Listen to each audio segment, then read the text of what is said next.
Hello everyone, कैसे हैं आप सब। एक बार पुनः शिव कोचिंग क्लासेस पर स्वागत है। और आज का टॉपिक है संचारण।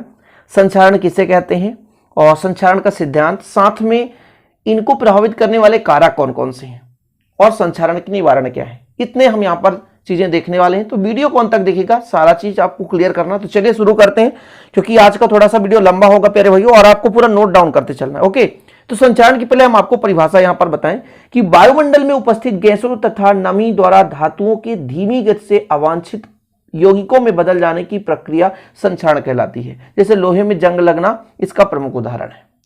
कहने का मतलब, कोई धातु खुले जगह पर रखा हुआ है और वो धातु खुले जगह पर उपस्थित नमी और ऑक्सीजन और वातावरण में उपस्थित कार्बन डाइऑक्साइड आदि की उपस्थिति में धातु की सतह पर एक अवांछनीय पदार्थ का निर्माण हो जाता है, वो कहलाता है प्यारे भाइयों, जो इसमें क्रिया विधि हो रही है वो प्रक्रम है संचारण। यानी किसी धातु का क्षरण ही संचारण कहलाता है। तो संचारण का शाब्दिक अर्थ है क्षरण, और किसी धातु का क्षरण होना ही संचारण कहलाता है। अब वो धातु किसी न किसी बाह्य कारक के उपस्थिति में ही क्षरित होता है। जैसे लोहे में जंग लग रहा है, मतलब लोहे के आसपास कुछ न कुछ अवांछनीय पदार्थ हैं, कुछ न कुछ उसे प्रभावित करने वाले कारक हैं, जिनके कारण वो अशुद्धि के रूप में परिवर्तित हो रहा है, अवांछनीय यौगिक के रूप में परिवर्तित हो रहा है। जैसे वायुमंडल में गैस उपस्थित होता है, नमी उपस्थित होता है। इस नमी और गैस की उपस्थिति में लोहे के चारों ओर जंग लग जाता है। इसको डायग्राम के माध्यम से समझते हैं। जैसे कि आपके पास ये डायग्राम है प्यारे भाइयों, इसको आप बारीकी से समझोगे। ठीक है, संचारण की परिभाषा आपको पता हो गया कि वायुमंडल में उपस्थित गैस और नमी के द्वारा धातुओं की धीमी गति से अवांछनीय यौगिक में परिवर्तित होने की जो क्रिया है वही संचारण कहलाती है। ठीक है, जैसे ये आपके पास एक डायग्राम दिख रहा है, इसको आप बारीकी से समझेंगे। ठीक है, ये आपका लोहा है। क्या है? लोहा है प्यारे भाइयों, लोहा है।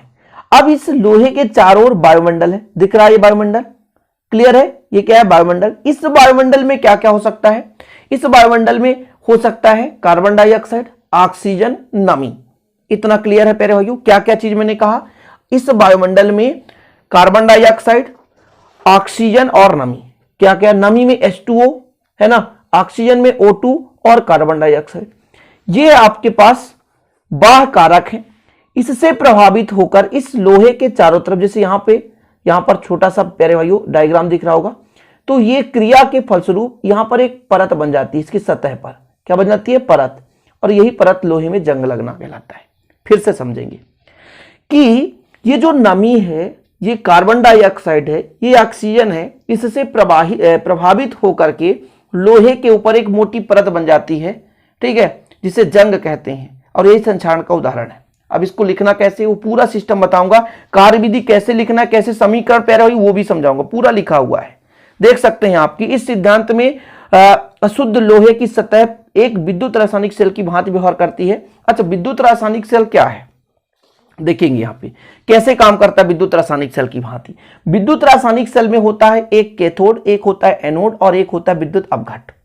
तो यहां पर जो विद्युत अपघट्ट है, वो विद्युत अपघट्ट कौन हो सकता है? कार्बन डाइऑक्साइड और आपका नमी हो गया और पानी, ये विद्युत अपघट्ट की भांति काम कर रहा है। जो यहां पर शुद्ध लोहा है वो एनोड का काम करेगा, जो शुद्ध लोहा है वो एनोड का काम करेगा, और जो अशुद्ध लोहा हो वो कैथोड का काम करता है। पूरा डीपली मैं यहां पर समझाने वाला हूं। देख सकते हैं, जो शुद्ध लोहा एनोड का काम करेगा और अशुद्ध लोहा कैथोड का कार्य करेगा, जिसमें कार्बन डाइऑक्साइड और ऑक्सीजन ये विद्युत अपघट्ट का कार्य करते हैं। ठीक है ना, चीजें समझ रहे हैं कि जो जंग होता है प्यारे भाइयों, जंग में ये जो लोहे का बाहरी सतह है ये एक विद्युत रासायनिक सेल की भांति यहां पर कार्य होता है। कैसे विद्युत रासायनिक सेल की भांति? कि जो आपका शुद्ध लोहा होता है ये एनोड का काम करता है, और जो आपका अशुद्ध लोहा होता है वो कैथोड का काम करता है। अब एनोड और कैथोड में होता क्या है समझने की कोशिश करेंगे। एनोड में है शुद्ध लोहा, एनोड में है शुद्ध लोहा, तो यहां पर मैं लिखता हूं एनोड। एनोड पर तो शुद्ध लोहा किस रूप में होता है प्यारे भाइयों? आयरन के रूप में, है ना, Fe के रूप में। ये 2 इलेक्ट्रॉन त्यागता है तो Fe2 पॉजिटिव बनाता है और 2 इलेक्ट्रॉन बाहर निकल गया। यह क्रम लगातार चलता रहता है, जरूरी नहीं कि एक ही आयरन, अब छोटे छोटे कई परमाणु अणु, तो लगातार इलेक्ट्रॉन की वृद्धि होती जाती है। अब ये जो Fe है, Fe2 पॉजिटिव हो गया, यानी 2 इलेक्ट्रॉन दे दिया। अब ये 2 इलेक्ट्रॉन जो प्यारे भाई इसके चारों ओर मंडराने लगा, है ना, बाहर माध्यम में। अब होता क्या है, दूसरा कंडीशन कैथोड, यहां पर मान लीजिए एनोड है, ये कैथोड है। कैथोड मतलब यहां पर थोड़ा सा अशुद्ध लोहा है, ठीक है। तो अशुद्ध लोहा यानी कैथोड पर होता क्या, थोड़ा समझने की कोशिश करेंगे। कैथोड पर यहां नमी भी है, नमी है जी हाँ, H2O है। ऑक्सीजन भी है जी हाँ, ऑक्सीजन भी है। और ये इलेक्ट्रॉन आता है इसके आसपास आता है, तो बनाता क्या है, OH नेगेटिव बना लेता है। अब यहां पर बैलेंसिंग कराना है तो करा सकते हैं, जैसे यहां पर 2 हाइड्रोजन है, यहां पर आपके पास 2 ऑक्सीजन है, यहां पर 1 ऑक्सीजन, तो हो गए 4 ऑक्सीजन, तो 4 का मल्टीप्लाई करिए, तो 4 इलेक्ट्रॉन ग्रहण किया तो 4 इलेक्ट्रॉन ले लेंगे। अब आप कहोगे सर यहां तो 2 इलेक्ट्रॉन है, यहां 4 इलेक्ट्रॉन ले लिए, काहे ले लिए, बराबर लेना चाहिए। मैंने कहा ना, एक एफ ही दिया 2 इलेक्ट्रॉन, दूसरा भी एफ ही तो हो सकता है, तीसरा भी एफ ही तो हो सकता है। हर एक एफ ही, हर एक छोटा सा जो परमाणु है वो सभी के सभी 2 इलेक्ट्रॉन दे रहे हैं, तो सभी आयरन के परमाणु 2 इलेक्ट्रॉन देते, इलेक्ट्रॉन की कमी नहीं है। इस बिलियन की मतलब कहने का मतलब जहां पे बिलियन है, विद्युत अपघट्ट का बिलियन, विद्युत अपघट्ट का बिलियन, ऑक्सीजन है इसमें, और आपके पास क्या है, कार्बन डाइऑक्साइड है, तो सब कुछ यहां पर उपस्थित है, ये विद्युत अपघट्ट कहलाया। तो इस पर जाकर इलेक्ट्रॉन मंडराने लगा। इलेक्ट्रॉन का भैया हम तो आ चुके हैं, जो करना हो कर सकते हो। तो H2O का आ जाओ भैया, मुझे बस सकता है H2 जो है, H2O यानी पानी, ऑक्सीजन और इलेक्ट्रॉन OH नेगेटिव बना लिए।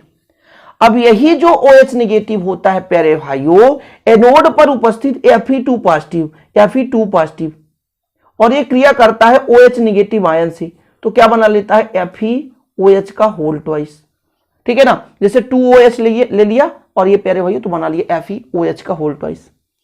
आयरन हाइड्रोक्साइड बनाता है। अब यहां पर 4 OH है, तो फिर कहोगे 2 ही OH लिए, लगातार क्रम चलता रहता है, और भी Fe आए भैया, यहां से और Fe आए और OH से क्रिया करें, तो यह क्रम चलता रहता है। अब आगे देखेंगे FeOH का होल ट्वाइस, ये कहां पर हो रहा है प्यारे भाइयों, ये आपके बाहरी क्षेत्र पर, लोहे के अंदर नहीं हो रहा है, क्योंकि बाहर ही सतह पर होगा। तो कैथोड पर हुआ, कैथोड पर क्या हुआ कि 2 इलेक्ट्रॉन यहां से ले लिया, 4 इलेक्ट्रॉन ले लिया, 5 इलेक्ट्रॉन, जितना इलेक्ट्रॉन के बच सकता है, OH नेगेटिव आयन बनाता है। अब इस पर Fe2 पॉजिटिव मुक्त के रूप में है, देख सकते हैं यहां पर Fe2 पॉजिटिव मुक्त रूप में है। अब Fe2 पॉजिटिव भी घूम रहा है, तो Fe2 पॉजिटिव बोला भैया OH नेगेटिव आयन है, आ जाओ मेरे पास, और क्रिया करके FeOH का होल ट्वाइस बना लिया।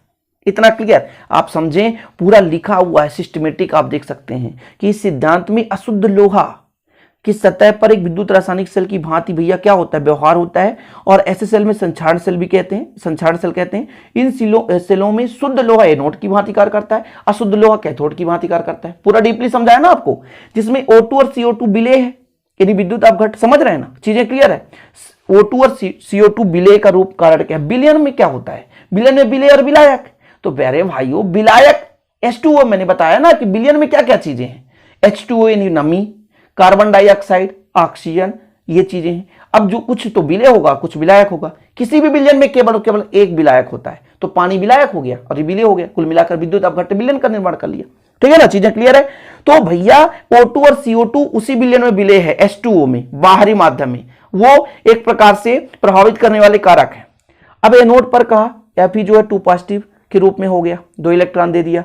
कैथोड पर ऑक्सीजन की उपस्थिति में इलेक्ट्रॉन जल के अणुओं द्वारा इलेक्ट्रॉन ग्रहण करके OH नेगेटिव आयन बनाते हैं। OH नेगेटिव आयन, पॉजिटिव नहीं हो सकता, नेगेटिव आयन, ठीक है। देख सकते हो पूरा सिस्टमेटिक मैंने करा, पूरा सिस्टमेटिक कि भैया H2O ऑक्सीजन की उपस्थिति में इलेक्ट्रॉन लेता है, OH नेगेटिव आयन बनाता है। और यहां पर पूरा सिस्टमेटिक है कि Fe2 positive ion OH negative ion से क्रिया करके FeOH का होल ट्वाइस बनाते हैं, ठीक है। और फिर यही जो आयरन हाइड्रोक्साइड है, वो वायुमंडल के ऑक्सीजन द्वारा नमी की उपस्थिति में हाइड्रेट आयन बनाते हैं। कैसे हाइड्रेट आयन, जैसे यहां पर जो संपूर्ण रिएक्शन होता है, FeOH का होल ट्वाइस है, ऑक्सीजन का अणु लेंगे तो O2 है, हालांकि हाफ O2 लेते हैं, प्लस H2O, तो ये बनाता है Fe2O3 इंटू XH2O। X का मतलब है भैया कि जितनी भी मात्रा हो सकती है, जरूरी नहीं कि 1 2 3 4 5 6, और यही जंग का सूत्र है, यही जंग का सूत्र है। समझ गए प्यारे भाइयों, सिंपल तरीके से। और लास्ट में ये चीज लिखा हुआ है हाइड्रेट फेरिक ऑक्साइड, यहां पर आप लिख सकते हैं जंग। पूरा सिस्टम हो गया। अभी तो केवल सिद्धांत आपने पढ़ा और आपने पढ़ लिया कि किसे कहते हैं भैया संचारण, और ये डायग्राम भी बनाना चाहते हो तो बेहतरीन ढंग से बना सकते हैं, ठीक है। ये वाटर फिल्म का मतलब है कि पतली आवरण है नमी के, हाई कंसंट्रेशन मतलब उच्च सांद्रता की स्थिति पर है। लो कंसंट्रेशन मतलब इधर निम्न सांद्रता है, इधर उच्च सांद्रता है, और जहां सांद्रता अधिक होगी वहां पर ज्यादा क्षरण होगा। समझ रहे हैं? FeOH2 पॉजिटिव O2 और H2O के साथ क्रिया करके Fe2O3 × XH2 बनाता है। ये भी चीज क्लियर हो गया। ये जंग है प्यारे भाइयों, ये अशुद्ध यहाँ पर है, कैथोड है, शुद्ध लोहा एनोड की भांति कार्य करता है। हाई कंसंट्रेशन सांद्रता उच्च है, लो कंसंट्रेशन मतलब सांद्रता निम्न है। ठीक, इतना क्लियर, आप समझ गए। अब हम इसके बारे में बात करते हैं कि इसको प्रभावित करने वाले कारक कौन कौन से। तो इतना डियर समझ में आ गया, आप लोग स्क्रीनशॉट ले सकते हैं, फिर प्रभावित करने वाले कारक पर भी चर्चा करते हैं। सिंपल है, 2-3 कारक फिर भी आपको तैयार करना है। पहला नंबर अपना है धातु की प्रकृति। धातु की प्रकृति देखिएगा, थोड़ा सा फटाफट देखते हैं। किसी धातु की क्रियाशीलता जितनी अधिक होगी वह धातु उतनी ही अधिक शीघ्रता से संचरित होगा। संचरित होना मतलब नष्ट होना, अवांछनीय यौगिक में परिवर्तन हो जाना। तो प्रकृति मतलब क्रियाशीलता। समझें कि कोई जैसे सोडियम है ज्यादा क्रियाशील है, लोहा है ज्यादा क्रियाशील है, तो जितना ज्यादा सक्रिय होगा क्रिया उतना ही होगा। जैसे कोई व्यक्ति है थोड़ा सा लड़ाकू है, उसके मन में चिड़चिड़ापन है, कोई दूसरा व्यक्ति आया आसानी से उससे वो भिड़ गया, लड़ गया, तो क्या है, क्रियाशील है, पहले से एक्टिव है कि हमको लड़ना है, पहले से मूड बनाकर आया कि हमको तो लड़ना ही चाहिए, कोई मिल जाए। तो एक साधारण व्यक्ति के साथ भी क्या जाता है, लड़ जाता है। इसी प्रकार से कोई धातु है यदि उसकी क्रियाशीलता अधिक है वो आसानी से उतना ही संचरित होता है। अब कोई लड़ेगा तो नष्ट तो होगा ही, है ना, सिर भी फूट जाएगा, रक्त भी बहेगा, वही चीज होता है प्यारे भाई। लेकिन आप लोग मत लड़ना, ओके। चलिए, वायुमंडल की प्रकृति। वायुमंडल की प्रकृति मैंने कहा ना, लोहा था, लोहा के चारों ओर नमी है, ऑक्सीजन है, कार्बन डाइऑक्साइड है। और यदि इनकी कमी हो जाती प्यारे भाइयों, नमी कम होता, ऑक्सीजन नहीं होता, कार्बन डाइऑक्साइड नहीं होता, तो क्या संचरण हो पाता? नहीं हो पाता। तो वातावरण में जो उपस्थित नमी होता है, ऑक्सीजन होता है, कार्बन डाइऑक्साइड, ये क्रिया को बढ़ाते हैं। डायग्राम में आपने देखा लो कंसंट्रेशन और हाई कंसंट्रेशन मतलब उच्च सांद्रता और निम्न सांद्रता। ये देखिए आपने, ये डायग्राम में हाई कंसंट्रेशन मतलब सांद्रता अधिक है, मतलब यहां पर कार्बन डाइऑक्साइड O2 H2O की मात्रा अधिक है। ये तो एटमॉस्फेयर है, वातावरण है प्यारे भाइयों, तो इधर ज्यादा, तो यहां ज्यादा संचारित हो रहा है। तो कहने का मतलब ये हुआ कि वातावरण में जो नमी होता है, ऑक्सीजन होता है, कार्बन डाइऑक्साइड, सल्फर डाइऑक्साइड, इस संचरण की क्रिया को बढ़ाते हैं। पीएच मान का क्या रोल होता है? तो धातु का संचरण माध्यम के पीएच मान पर भी निर्भर करता है। क्षारीय माध्यम में संचरण धीमी गति से होता है, और जब पीएच मान की कमी होती है, मतलब थोड़ा सा अम्लीय माध्यम होता है, तो संचरण की क्रिया दर बढ़ जाती है। थोड़ा सा लिख लेना आप लोग, अशुद्धियां मिलाने से, किसी भी पदार्थ पर अशुद्धियां मिला दी जाए तो संचरण बढ़ेगा। क्यों? क्योंकि पहले से वह शुद्ध था और अशुद्ध हो गया, तो संचरण की दर बढ़ जाती है। अशुद्धियां होने पर भी प्यारे भाइयों धातु का संचरण बढ़ जाता है। ठीक है। और धातु की विकृति, विकृति का मतलब क्या होता है? विकृति का मतलब उसके प्रारंभिक स्थिति में परिवर्तन, उसके प्रारंभिक स्थिति में परिवर्तन। जैसे थोड़ा सा समझने की कोशिश करेंगे विकृति क्या है। प्यारे भाइयों, ये एक आपके पास प्लेन लोहा था, ये प्लेन लोहा था, इसमें संचरण कम होगा। लेकिन एक आपके पास ऐसा लोहा है और उसके ऐसे आकार है, तो प्यारे भाइयों इसके आसपास है ना पानी भी जमा होने का जगह ज्यादा हो गया, देख सकते हैं, तो इसका संचरण ज्यादा होगा। मतलब खुरदुरे जगह पर संचरण ज्यादा होता है, और एक प्लेन सतह हो तो इस पर पानी तीव्रता के साथ बाहर निकल जाएगा। लेकिन यहाँ जल का स्तर बढ़ जाएगा, नमी बढ़ जाएगी और सांद्रता कंसंट्रेशन बढ़ जाएगा, जिसके कारण से संचरण की दर बढ़ जाती है। मतलब धातुओं की प्रकृति विकृति पर भी निर्भर करता है। विकृति का मतलब ये होता है कि पहले कितना था, उसकी आकृति कैसे खुरदुरी हो गई है ना, और मोड़ युक्त हो गई। तो धातु के मुड़े हुए स्थानों पर जो भी परमाणु प्यारे भाइयों उनका तनाव थोड़ा सा क्या होता है, कम होता है। तनाव का मतलब क्या होता है, एक दूसरे को बांध कर रखना, और अणुओं में इन तनाव के कारण थोड़ा संचरण की दर बढ़ जाती है। सिंपल है, आप इतना तैयार करें कि खुरदुरी सतह पर जो धातु का संचरण है अधिक होता है, और थोड़ा सा प्लेन यानी समतल जगह पर जो धातु का संचरण कम होता है। ठीक है ना, क्लियर है। तो विकृति पर निर्भर करता है। विकृति चलो प्यारे भाइयों, उम्मीद है समझ में आ गया होगा। अब संचरण रोकने के उपाय यार सबको पता है। धातु की सतह पर पेंट लगा दो। क्या लगा दो? पेंट लगा दो। ठीक है। रोधिका रक्षण, रोधिका रक्षण क्या कहलाता है?